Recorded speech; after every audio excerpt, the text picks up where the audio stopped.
get started here. I want to welcome everybody today. My name is Susie Taylor. I'm with Extended University at Montana State University, and this is the second session of our online course called Montana's Changing Climate. Our presenter today is Wyatt Cross. He's from MSU and also the Montana Water Center, and he's got a great presentation for you. I just wanted to point out a couple features of the technology here, especially for those of you who are new this week. You'll see at the bottom of your screen, we have two question pods. One of those, the one on the right, is for technical issues. So if you're having some trouble, go ahead and post a question there, especially if you can't hear or if your audio or video is going out, let us know. But also in the very far upper right-hand corner of your screen, you'll see a help button. That's a really helpful site from Adobe Connect that can also help you troubleshoot. Then at the bottom of your screen on the left is a question pod where you can post questions for our presenter. You can do this at any time during the presentation, although we will probably wait until the very end to answer those questions, but go ahead and type your thoughts and questions at any time. Just want to point out one last thing before we get rolling here. On the right-hand side of your screen, you'll see a little question pod that says helpful websites. The one right in the middle is called Webinar Archives. So if you missed last week's presentation, you can go to that site and you can see last week's presentation. We really appreciate it if you register for the course. I know we're using the same link as last time, but that helps us know how many people are interested in this kind of opportunity so that we can do more of it. You can find the link to register on that same page that says Webinar Archives. And last but not least, we will be doing an evaluation after each session. These are really short, and again, they help us know, is the content good for you? What else would you like us to do in the future? You can see the link to that session 2 evaluation and access it right after this presentation is done. And if you were with us last week, either live or watching the recording, we would appreciate it if you fill one out for that session 2. It's on that same page called Webinar Archives.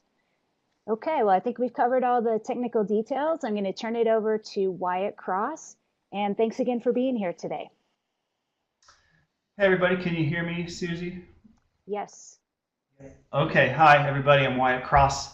I'm the director of the Montana Water Center. Excited to be here today. Thanks for showing up in cyberspace. I want to basically talk to you today about the second chapter of the Montana Climate Assessment, specifically the relationship between climate change and water resources in Montana. I'll mention just briefly that this assessment is set to be released for public comment in early March, and so we're excited to get your comments and anyone else's comments about this assessment. And then the final thing will be released late spring and early summer. So let me just get the presentation started here. I'm going to leave and I will come back, I promise. Let's see. So today what I want to do is basically take a look under the hood and start to tell you a little bit about some of the information and patterns that are emerging in terms of what we're learning about climate change and water resources in Montana. And I want to acknowledge my co-authors that are listed here because they put a lot of time and effort into this. Okay, so this is just the general framework for the climate assessment. You heard last week from Kelsey Jensko about climate change in Montana. And now we're moving into the 3 different sector lectures about different sectors. And so today we're going to focus on how climate influences water resources. And next week I think is forestry, and then the week after that we're going to learn about agriculture. And so what I want to do today is kind of do a brief introduction, do a tiny bit of recap about what Kelsey said about the important projections about climate. I'm going to talk a little bit about the scope of our water sector chapter, and then spend most of today talking about how climate change is likely to influence different components of the water cycle. Okay, so this might go without saying, but water is fundamentally a defining feature of our landscape, right? Water defines our livelihoods, it defines our culture as Montanans, and it sort of underpins our state economy. And so water is really truly the lifeblood of Montana. It's important we understand how water resources will respond to climate change. We use water for lots and lots of different things.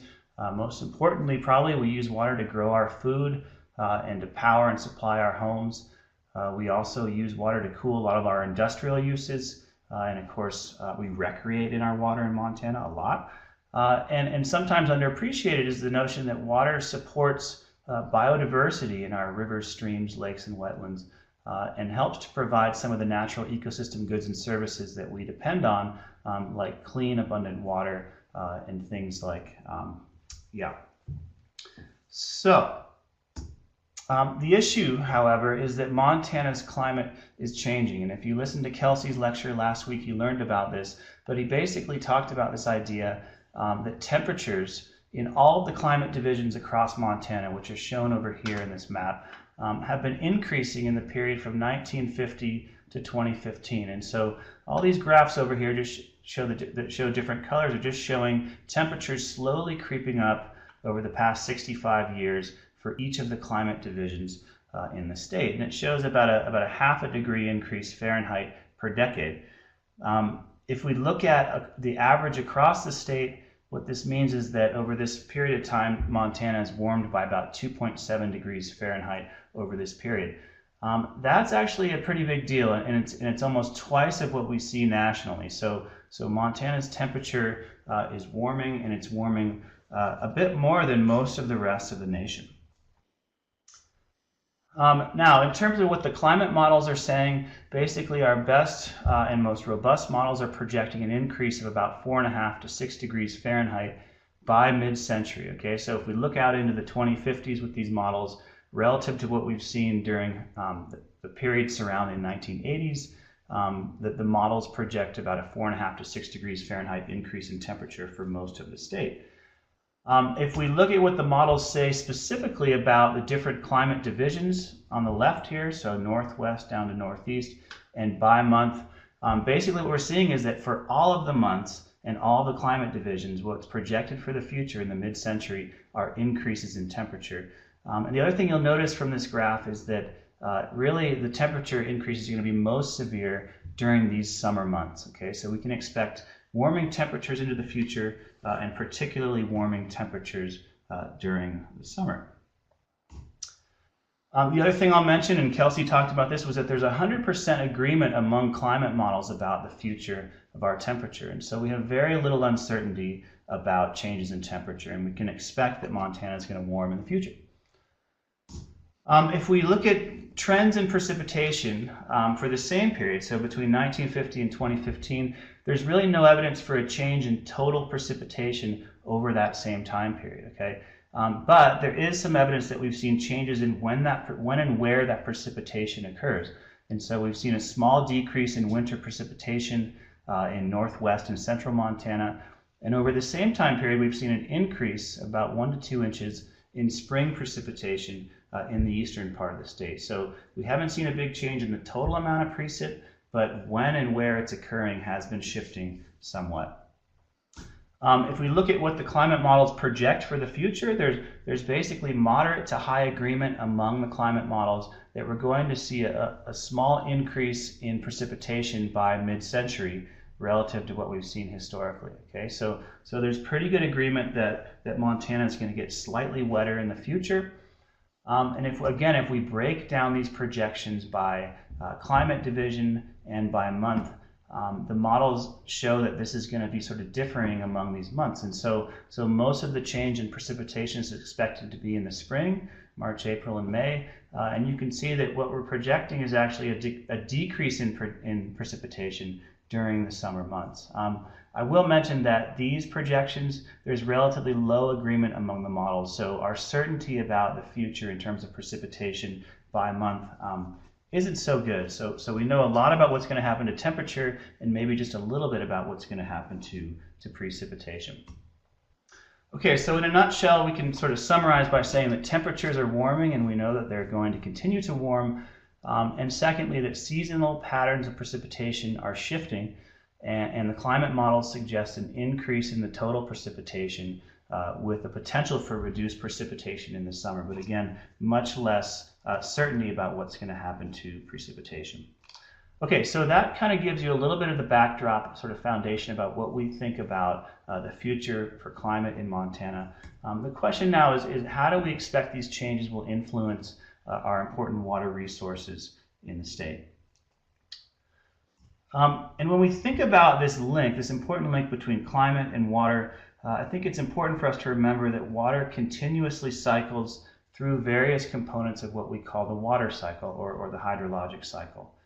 A large portion of our water that enters the state each year comes as precipitation, either as rain or snow, and that really depends on the location, the season, elevation, and things like that. That precipitation gets partitioned into potentially forming snowpack if it falls at the right time in the right place.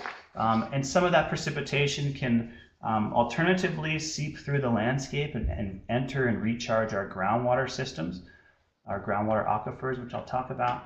And then certain times of the year, the precipitation can sort of directly go towards influencing surface water stream flow in our rivers and streams.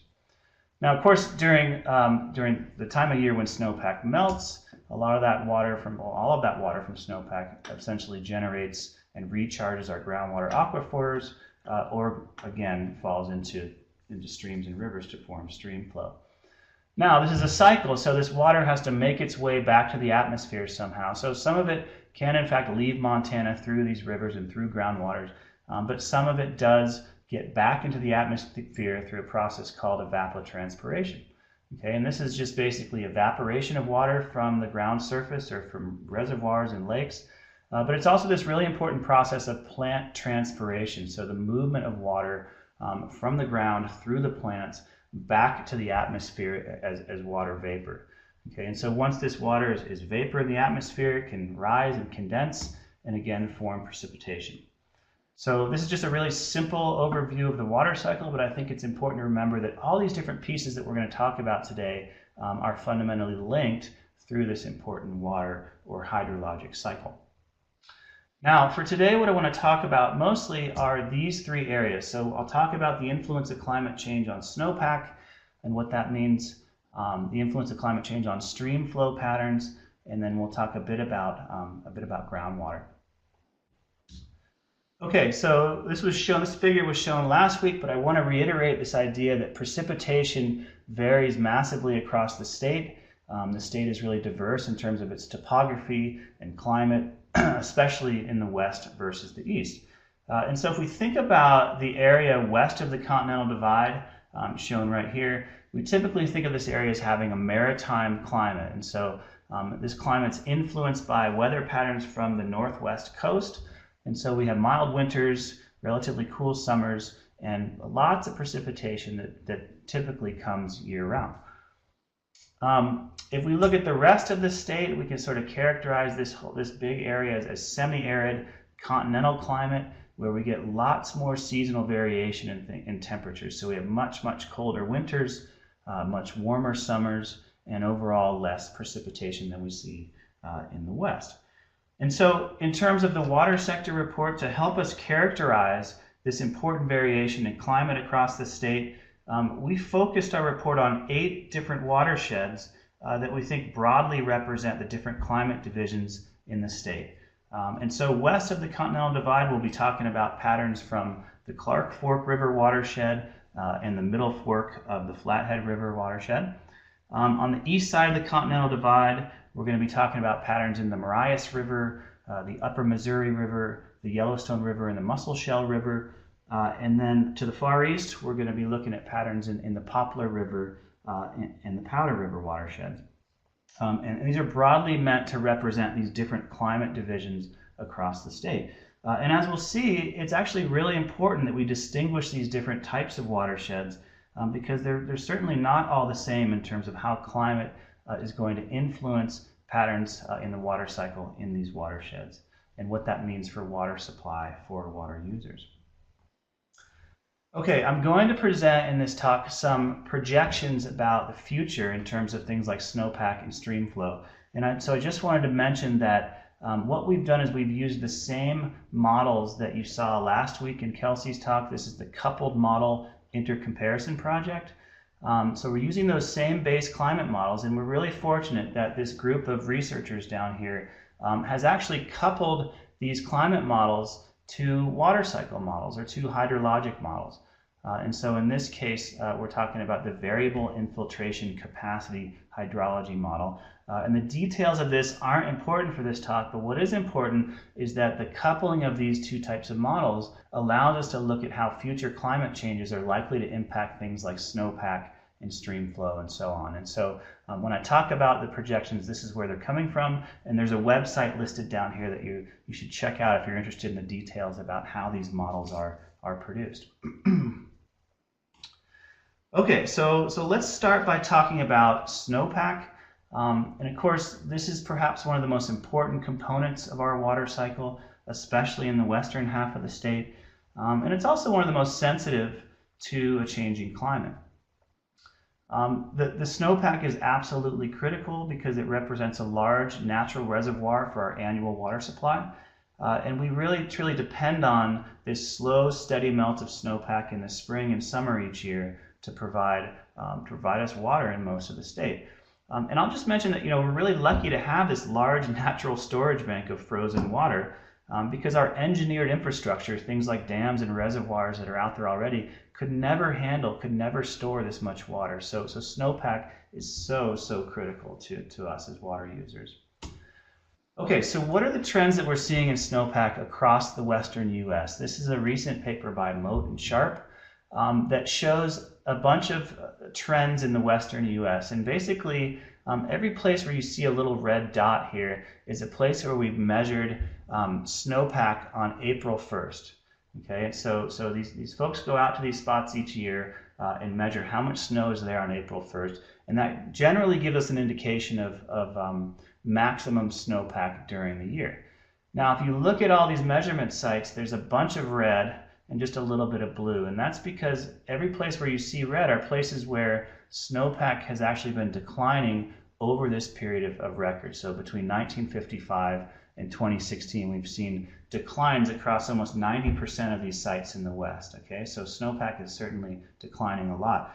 The other pattern is that some of these red bubbles are pretty darn big, right? So we're not talking about small changes. We're talking about changes from 20 to 40 to 60% at some of these places, okay? And if we look across the entire West, we're looking at an average of about a decline of 20% of our snow across the West. Now, in terms of what we can attribute these changes to, most of the science points to this idea that increasing temperatures during the cold season, and in particular during the late winter and early spring, are leading to this degradation of snowpack, both through warmer temperatures that are just melting the snow, but also shifts in the type of precipitation, so changing from snowstorms to rainstorms that are really effective in kind of degrading our snowpack. Okay, so let's zoom in a bit and look at trends in Montana. This is a sort of average trend of all of the snowpack measurement sites on the west side of the Continental Divide between the period of 1935 to 2015, actually 2016 here. Now, the first thing you'll notice is that there are these big sort of semi-cyclic long-term patterns where we have a number of years, like a decade of years with lots of snow, and then we have declines where we have very little snow, and then big number of years where we have lots of snow. Those long-term cyclic patterns are largely driven by large-scale atmospheric patterns that are affected by sea surface temperatures. Okay, this has been happening for millennia, and it will continue to happen in the future. Okay, so that's sort of natural climate variability. Now, layered on top of that variability, what you'll see is this consistent downward trend. This black line is kind of showing you that downward trend. Just basically reiterating the fact that west of the Continental Divide, we're seeing pretty significant declines in snowpack, and in Montana in the west, we're seeing about approximately a 20% decline. Now, if I flip forward to east of the Continental Divide, these are the same types of data, but from all the snow measurement sites east of the divide, you can see sort of that same semi-cyclic pattern, right? And so if I flip back and forth, you can see that they match onto each other. That's driven by those large atmospheric patterns.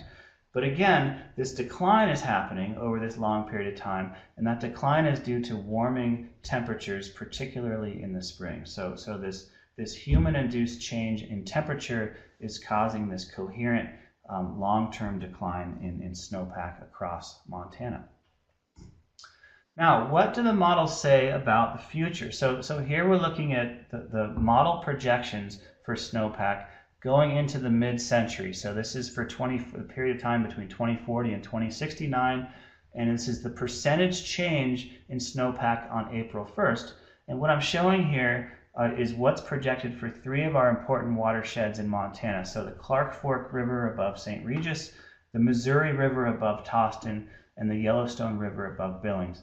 And basically, the main point to take home here is that for all of these watersheds, most of the models are projecting a decline in snowpack, a further decline in snowpack in the future.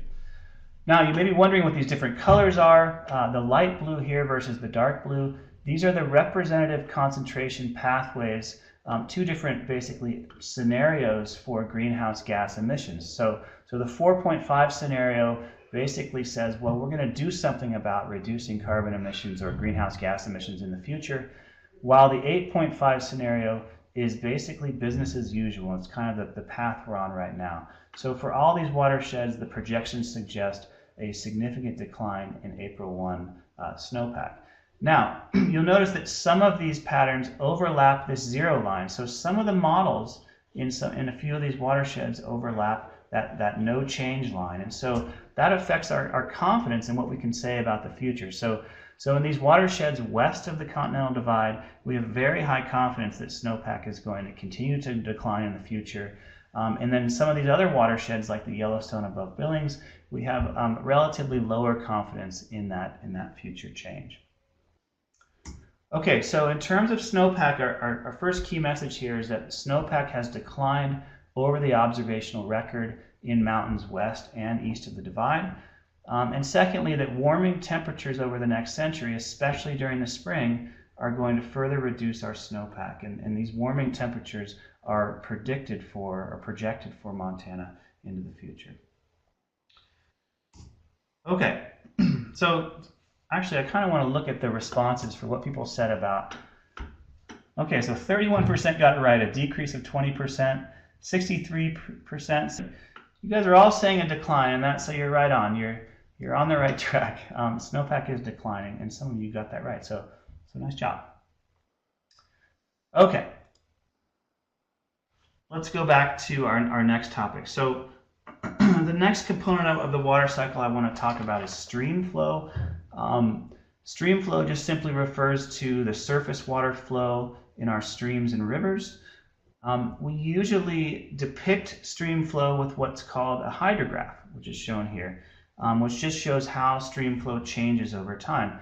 This is just a hydrograph that I scribbled together, so it's a fake hydrograph, but it basically depicts the typical hydrograph for a snowmelt-dominated river in Montana, where you can see relatively low flows during the winter months.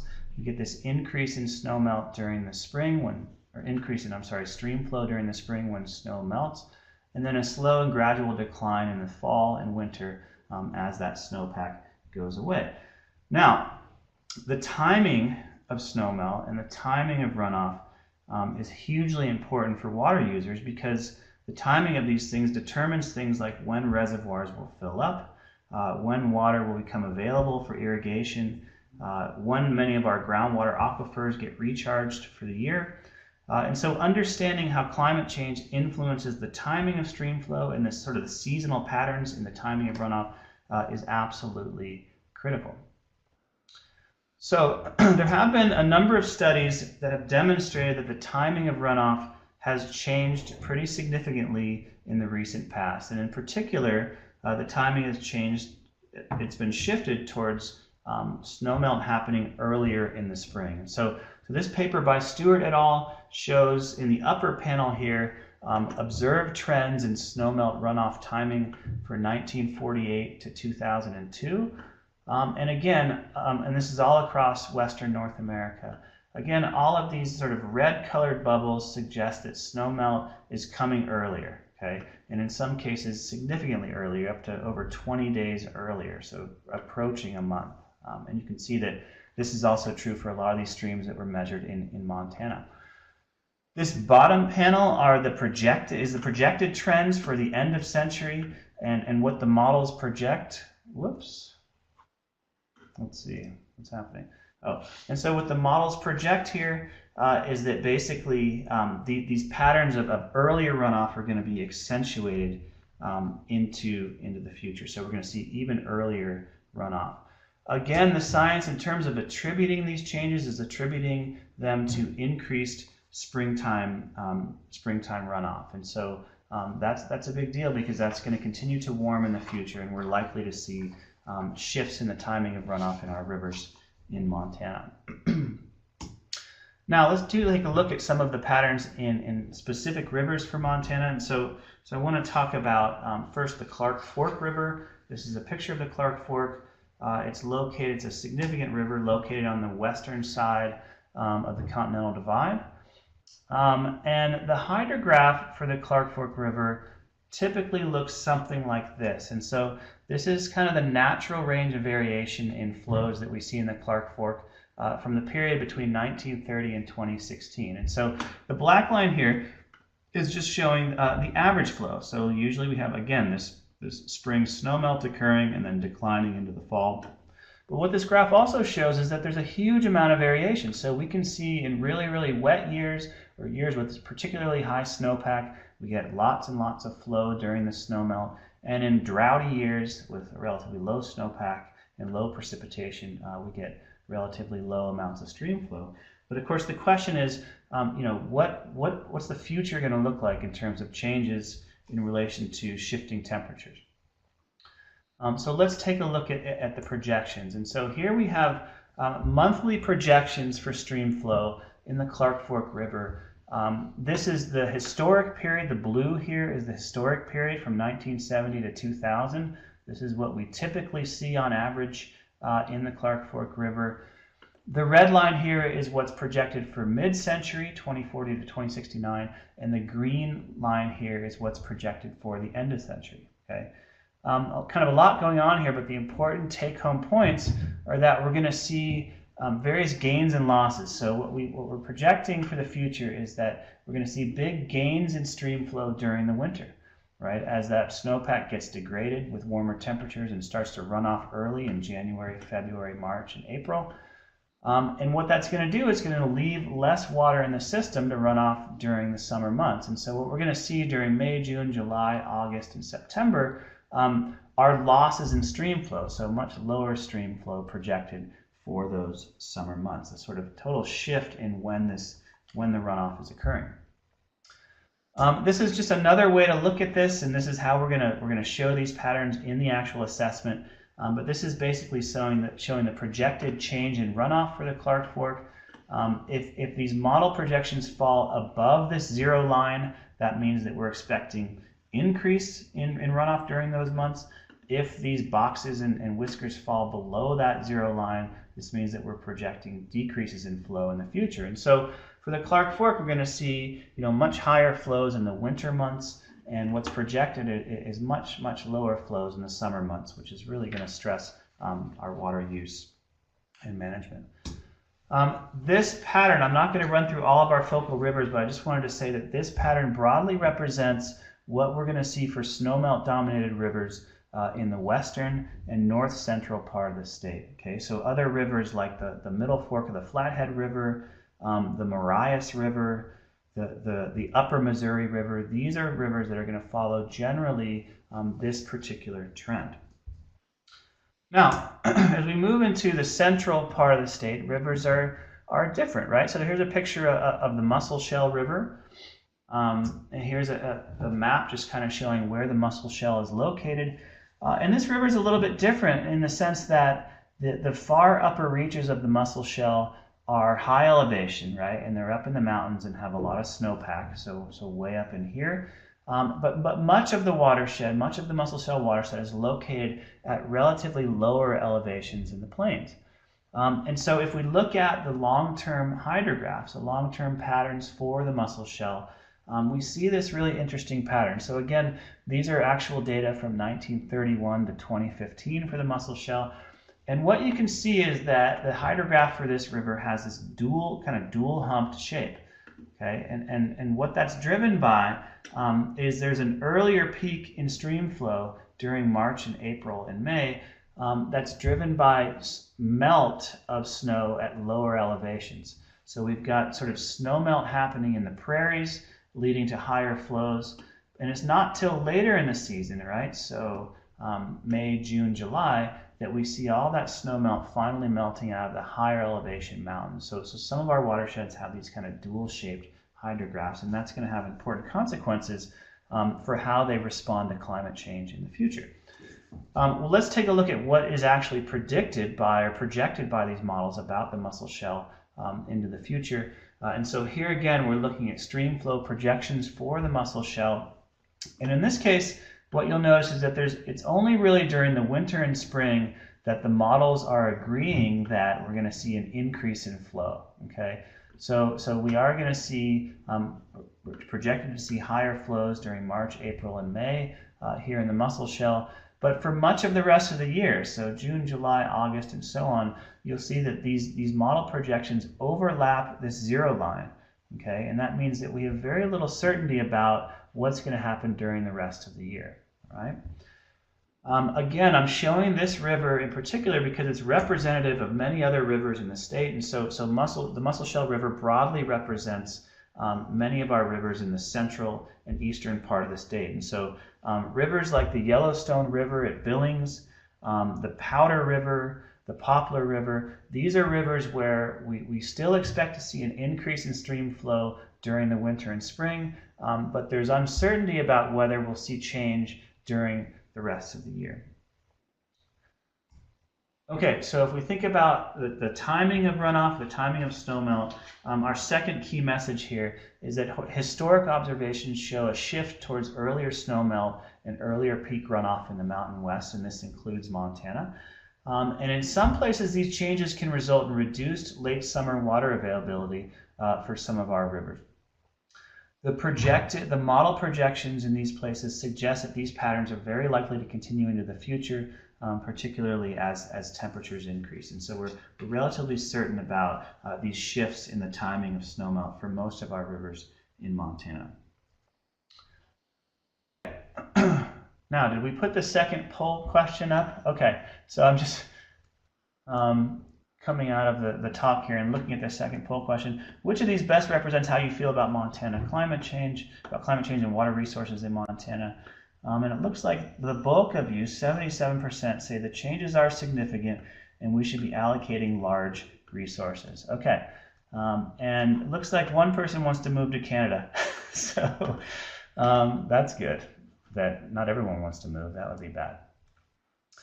Okay, so I'm going to transition now into the next topic. Let's see. So going back. Okay, so at this point we focused primarily on how climate change may influence the timing of stream flows, right, or the seasonality of stream flow. But I want to touch just briefly on this concept of total annual water supply, okay, which is just summing up all of the stream flow that we get in a given river throughout the year. And so in our report, we present these patterns of total stream flow over time for all of our 8 focal rivers. But here I'm just showing mean annual flow for the Clark Fork River. And you can see this is just before, which is about 1930 to 2015. And so there's lots of variation over time, as you can see. We can overlay on top of this the 5-year moving average. And then what we can do is we can plot we can plot, for each year whether the total stream flow was above or below the long-term average for this period of record. Okay, and so what this allows us to do is to delineate extended periods of low flow or drought throughout the record. And you can see right here we've got the Dust Bowl drought back here and a few other long periods of drought over here. Now, again, these long-term periods of drought or high flows largely parallel the natural variability in climate that's driven by changes in sea surface temperatures and atmospheric patterns. So we've seen these long periods of drought or high flows throughout the long-term record, and that's going to continue to change in the future. But the climate hydrology models actually allow us to project what we might expect based on human-induced changes in climate in the future. And so let's take a look at a few of the projections for total annual stream flow in the future. And so here we're looking at two of these. On the left are the projections for the middle fork of the Flathead River in terms of the percentage change in total annual runoff. On the right, we're looking at the projections for the Missouri River at Towston. And basically what you can see is that west of the divide, the models are kind of all over the place. So they're not projecting much of a change. So the median here is right near the zero line.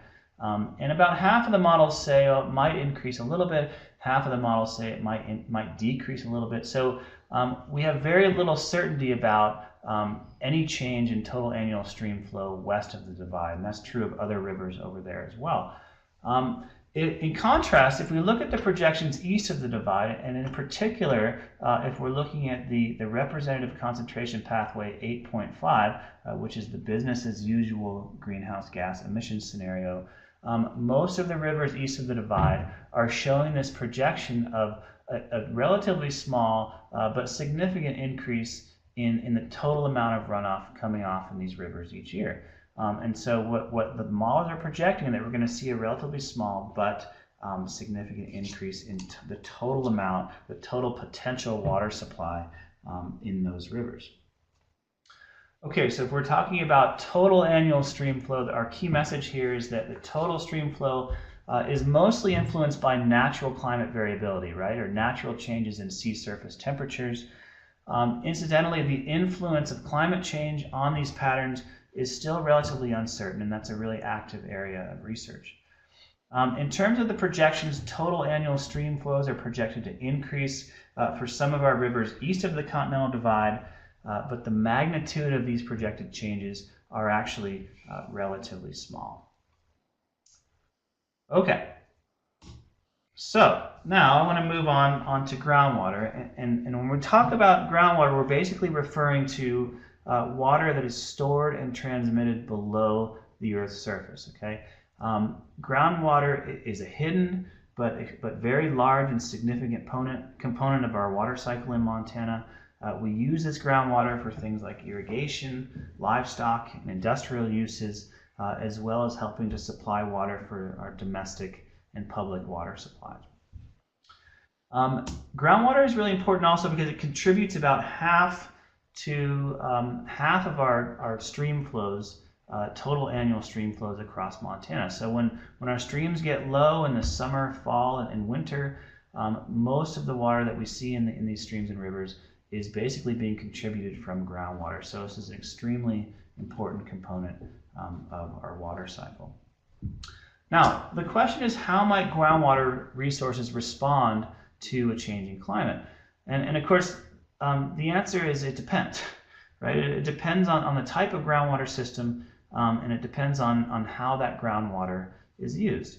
And what I'm going to show in the next few slides is that some of our groundwaters are highly responsive to patterns of climate. Some of our different groundwaters are stable and they're buffered by various water use practices.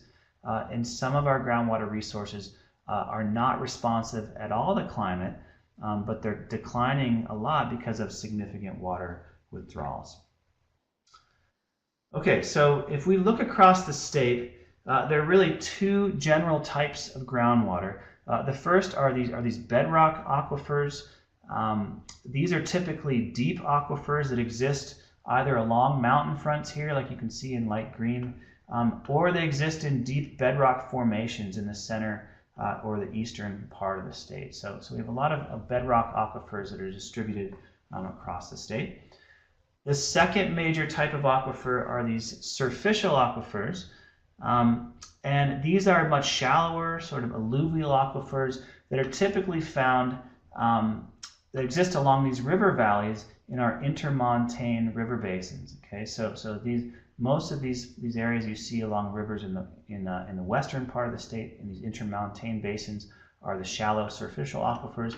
We also see some of these along our larger rivers as they leave the state towards the east. Okay. Now, how might these different aquifers respond to climate? I want to give just a few examples from around the state. And so the first here we'll talk about it is the Madison limestone aquifer, sort of centered here just north of the Little Belt Mountains in central Montana, which supplies water for many folks around Great Falls. And so there are some upwards of maybe 900 wells that tap into this important aquifer. Now, if we look at some of the patterns, so these little green dots are 3 wells in this aquifer that I'm going to focus on in the next slide.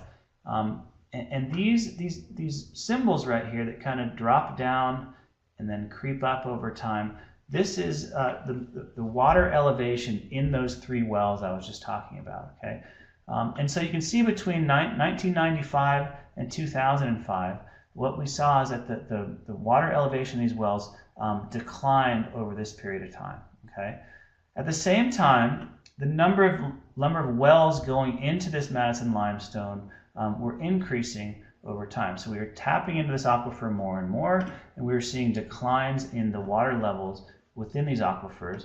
And the dogma at this time was that, okay, well, we're putting more wells into this aquifer, we're using more water, and that's driving these declines in groundwater level. Now, if you go beyond this point, beyond January of 2005, you'll see that the number of wells keeps increasing over time, right? So we're still adding more wells and taking more water out of these groundwater, out of this aquifer, but the water level in these groundwater in these wells starts to increase. Okay, so it looks like the water use in these wells wasn't really driving that pattern. And if you look at local climate over this period of time, and so here's the departure in precipitation near Great Falls over this same time period. And you can see for this first chunk, for these first 10 years, we sort of dropped into a dry spell, okay? And so we had really strong negative departures in terms of precipitation, and when that was happening, we had really low precipitation, the elevation in these wells started to decline. As we move past January of 2005, we sort of switch into a much wetter period of time, where we have much wetter years, and that you can see the groundwater well level starting to recover. So that's a long-winded way of saying that some of these groundwaters are actually quite sensitive to things like decadal scale change in precipitation patterns. So some of our groundwater aquifers are actually quite sensitive to a changing climate. Now, here's another example of a well in eastern Montana, and this is a well that's tapped into the Fox Hills Hells Creek aquifer, and basically this is well number 1846, and basically over this 35-year period, 1980 to 2015, what we see is that water use and water extraction from this aquifer is driving a big, significant decline in the elevation of this groundwater aquifer. Okay, and so in this case, we see this continuous decline driven by water use in this aquifer, but we don't see any pattern of climate in this decline. Okay, so some of our aquifers are disconnected enough from local climate, and some of our aquifers are so heavily used that they're not sensitive to changes in climate. Okay, now the final example I want to provide is one of these shallow surficial aquifers. And so here we're looking at a surficial aquifer in the Bitterroot Valley located in western Montana, in which there's lots and lots of irrigation going on in this valley. We're data from 2 important wells from the Bitterroot Valley. One here is located near Florence, and here are the data for this well. And one down to the south here located near Hamilton, and here are the data for this well. Now, there's a big difference here. So the well at Florence is not near any irrigated areas in this valley, okay? And so what we see is that there's lots of variation across years in the elevation of this well. So during big snowmelt years where there's lots of stream flow, we see more water in this groundwater well. During sort of droughty years where there's not a lot of water in the Bitterroot River, we see much less a lower water level in this groundwater. If we contrast that with what we see down near Hamilton, This is a well that's located very close to irrigation canals and large irrigated areas. And so what we see in this well is that every year there's a big change in water elevation that's driven by irrigation, right? So moving water out of the river, irrigating the landscape, and then irrigation turns off and the water level in that well goes down. And this happens every year, okay? Now, the important point here is that the highs stay about the same through this period of record, and the lows stay about the same through this period of record. So what this means is that wells that are located in these heavily irrigated areas are not very sensitive to changes in climate, okay? So to some degree, they're buffered by climate change. These other groundwater areas that aren't being irrigated are much more sensitive to changes in climate, and that's important as we move forward in terms of understanding how these different superficial aquifers will respond to climate change. So the fourth key message here that dealing with groundwater is basically that the local responses of groundwater to climate change are going to depend on whether aquifers are sensitive to climate variability at all, whether they may be buffered by climate by water use practices such as irrigation, or some of them which are used, whether they're used in excess of their rate of natural recharge. So they may not be sensitive at all because we're just using them, and that's masking any potential trends in climate in those groundwater aquifers. Okay. So now just a few comments about drought, and we have a lot of detail in the report about this topic, but one important point I wanted to make is that long-term periods of drought have been a natural feature of the historic climate in Montana, and we know that these droughts are going to continue to happen in the future. And so if we look at, for example, this is from Greg Peterson at the local USGS office in Bozeman. This is a reconstruction of snowpack going way back in time using tree ring analysis. And so we're going all the way back to 1100. And you can see this shows that there are these long sort of patterns, long-term patterns of wet periods and dry periods. There are mega droughts, there are mega wet periods, and so on. And so this is something we've seen for a long period of time. It turns out that these long-term drought cycles are actually pretty difficult to predict, and that's an active area of research. What we do know, however, is that the projected rises in temperature, and recent rises in temperature, you can see at the end of this time series right here, sort of unprecedented declines in snowpack. Recent rises in temperature are likely to exacerbate drought when and where it occurs, okay? And so if you're watching the lecture next week, Kelsey basically described this projection that the number of days above 90 degrees Fahrenheit is projected to increase for all climate regions into the future. And in some cases, the increase in the number of hot days is going to be really significant. And so when these long-term persistent droughts occur, we're relatively certain that rising temperatures due to climate change are going to exacerbate these droughts. Related to this is this notion of warm season drought. Oops, I just got kicked out. Okay, warm season droughts that are likely to increase in frequency and duration. So during low flows in the summer, we expect to see low flows get even lower in the summer.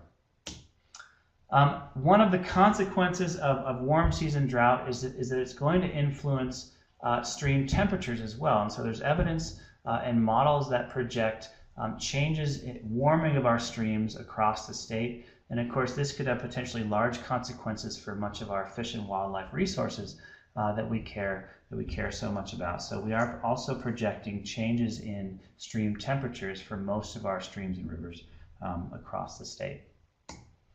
Okay, so in terms of drought, I just want to leave you with this idea that multi-year and decadal droughts have been and will continue to be a natural feature of our climate in the state. But we know that the projected rising temperatures will likely exacerbate drought when and where it occurs. Okay, and so just one brief summary slide is this idea that a warming climate is going to strongly influence our snowpack, our stream flow patterns, and our groundwater resources. And we know that these changes will have far-reaching consequences for our social systems, how we go about managing and using water, as well as the natural ecological systems that we care so deeply about. And of course, adapting to these changes and building climate resilience is a really, really high priority for the future. Now, I want to sort of leave you on a positive note, okay? It's not all doom and gloom. We have many examples in Montana of citizens and stakeholders coming together on the ground, trying to balance these complex, multiple demands for our water. And I think a really good example of this is the Big Hole River Valley, where folks in this valley have basically shown that it's possible to collaborate and create win-win situations where we can basically use water wisely and still maintain healthy natural river ecosystems. And so I think the future is bright, but it'll take a lot of understanding and a lot of cooperation, but I think we'll get there. Okay, so I just want to leave you there. I'm going to thank many of the partners in this climate assessment that we have here, and also thank a bunch of people who helped reviewing our document, making contributions, and supporting us throughout this process. So thanks very much, and at this point I can take questions that if there are any. So thanks. Hey, thanks, Wyatt. That was really a great presentation, and we do have a couple more minutes for questions. You can type those in the question pod on the lower left. Looks like a couple people are doing that, and while that's going on, I just wanted to remind people, especially if you came in late, if you want to see this presentation in its entirety, it will be archived on the page that's called Webinar Archives. That's on the right-hand side of your screen. Last week's presentation is also there. If by chance you haven't actually registered for the course, the link to register is on that page too. We really appreciate that because it just helps us know what kind of interest there is out there in the state for these kind of opportunities. And then lastly, if you would fill out an evaluation for this session, again, that helps us know what kind of content you're looking for. I posted that link in the question pod there, and it's also on the right-hand side called Session 2 Evaluation. So Wyatt, I think there's a question that came in early on, kind of back when you were talking about snowpack. Maybe you can see that from Steve Thompson. Was the natural atmospheric variation in the snowpack trend slides due to the Pacific decadal oscillation and on both sides of the divide? Okay, that's a really good question. And so that my understanding is that yes, those large-scale atmospheric variations and what that means for snowpack over time are largely driven by those various atmospheric cycles, with the Pacific decadal oscillation being one of the really important ones. There are others that I didn't mention, the North Atlantic, the ENSO, and those sorts of things that are also important. But I think that the PDO is one of the most important in driving those big patterns. I'm not an atmospheric expert, but I think that's correct. Great. And then someone asked again about the timing of the Montana Climate Assessment, when that will be released. Okay, so we're set to release it for public comment, and I think that's from Todd, yeah, for public comment in the beginning of March. And so you'll be able to get your hands on it and provide your feedback at that time. The final release, the final product after a bunch of additional external review will come out late spring and early summer. Great.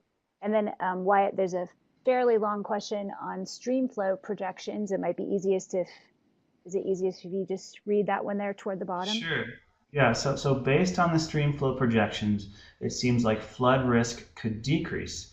Are there other models that have looked at this and have projections on flood risk and variability in storm intensity? So flood risk is a big area of research in terms of what's going to happen to extreme flows in the future. And it's actually really, at this point, really difficult to predict. There's some indication that flood risk may increase in places, for example, west of the divide, if we get additional rain on snow events. And so if those sorts of things happen, if you get a lot of rain on a big snowpack, you can get large flows, and particularly in the western part of the state. And let's see, did I answer that completely? Are there other models that maybe I need to get back with you, Kaylee, about this? we have a little bit about flooding in the report, but the research is really new in terms of flood risk and climate change, and I don't want to say anything wrong at this point. Great. Okay.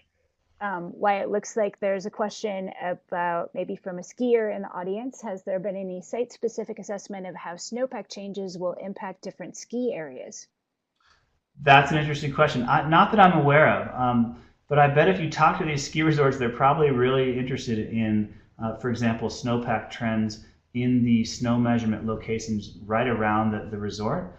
I haven't seen any site-specific assessments, but that could certainly be done by just looking at the sites, the snowpack measurement sites just around those sites. But that's a really interesting question. Great, and I wanted to add to that too. The first three topics of this Montana climate assessment are water, forests, and agriculture. We will be taking input from people on what other topics we should explore. And I know tourism and recreation is one of those potential topics.